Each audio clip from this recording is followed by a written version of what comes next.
बाहर से अंदर आते हैं तो दरवाजे के अपने हाथ से लेफ्ट साइड होना चाहिए, बोलो जय श्री राम। और पहले तुलसी हो फिर समी पत्र, धतूरा इस साइड में। ध्यान दे लेना, उस घर में कभी भी बुरी चीजें नहीं प्रवेश कर सकती, शाश्वत सत्य है। घर में तो 2-3 पेड़ ऐसे होते हैं, जैसे एक अशोक का पेड़, जैसे एक आंवले का पेड़, एक नीम का पेड़। ये घर के बहुत से दोषों को दूर कर देते हैं, खास करके अशोक और आंवला। अगर हमारे घर में वास्तु दोष भी है तो उस वास्तु दोष को भी दूर कर देता है। लेकिन एक चीज का ध्यान जरूर देना चाहिए, कोई भी वृक्ष ऐसा नहीं लगाना चाहिए घर के आसपास जिसकी छाया हमारे छत पे पड़े, बोलो जय शिव शंभू।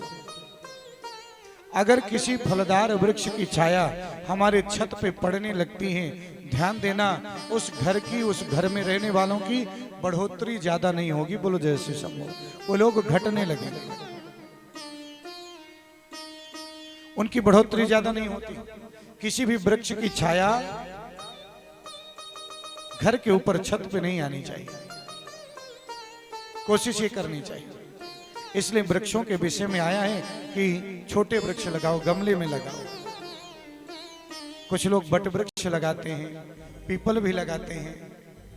पीपल हमेशा पश्चिम दिशा में होता है, लेकिन सब गमले में होते हैं। बट वृक्ष पूरब दिशा में होता है, अगर लगाना ही है।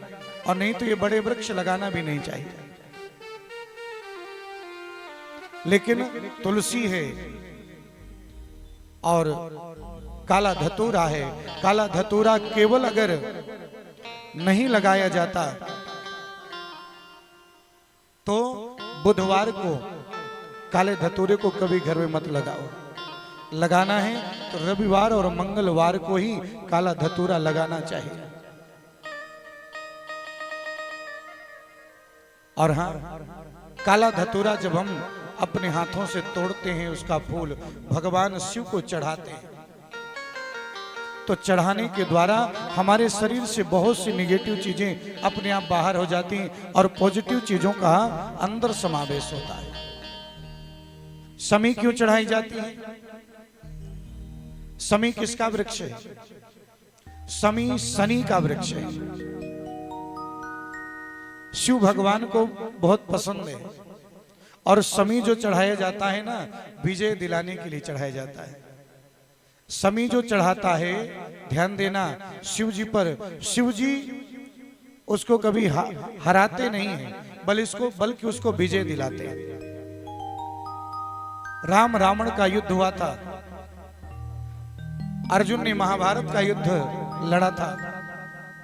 उसमें वर्णन आता है, समी समेते पापम समी लोहित कंटकाम धार्यन अर्जुन बाणा नाम रामस्य प्रियवादिनी।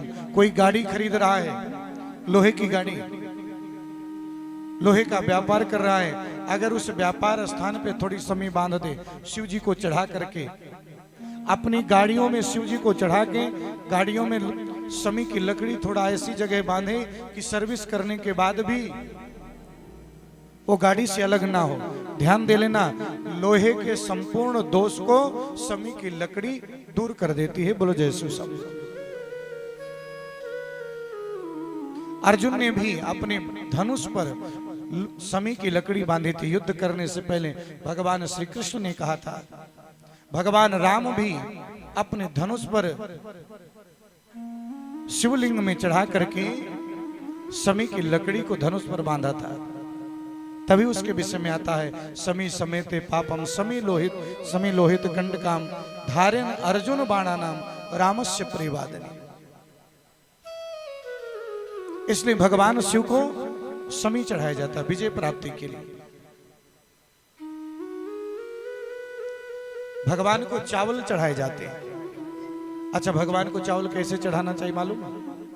भगवान को चावल हमेशा सैघे चढ़ाना चाहिए, टूटे हुए नहीं चढ़ाना चाहिए। शिव जी को बाकी चल जाएगा, लेकिन शिव जी को सैघे चावल ही चढ़ाना चाहिए। और चावल कहाँ से चढ़ाना चाहिए? बोले भगवान शिव को चावल चढ़ाएं तो यहां से गिरना चाहिए। बोलो जय शिव सब। ऐसे चढ़ाएं, थोड़े से ले मुट्ठी बांध ले और धीरे से ऐसे चढ़ाएं। बोलो जय शिव सब। थोड़ा सा जल डाल लें, छिड़क लें, बहुत ज्यादा धूले नहीं। अक्षत चढ़ाना भी भगवान शिव को अक्षत बहुत पसंद है, जबकि नारायण को अक्षत नहीं चढ़ते। एकादशी को इसलिए चावल मना है। अगर कोई व्रत नहीं रह पाता, भोजन करता भी है, तो कहा जाता है कि चावल मत बनाओ। बोले क्यों? क्योंकि भगवान नारायण को चावल नहीं चढ़ता, चावल का तिलक नहीं लगता। भगवान नारायण को सफेद तिली चढ़ती है, और कुछ चढ़ा दीजिए, लेकिन चावल नहीं चढ़ता है। तिलक में चावल नहीं लगता है। न अक्षतम अर्चयेद विष्णु, अक्षत से अर्चन नहीं होता। तो ध्यान देना। आज मानो उन्होंने पूछा कि भगवान शिव को ये सब चीजें क्यों चढ़ती हैं, और बेलपत्र क्या है?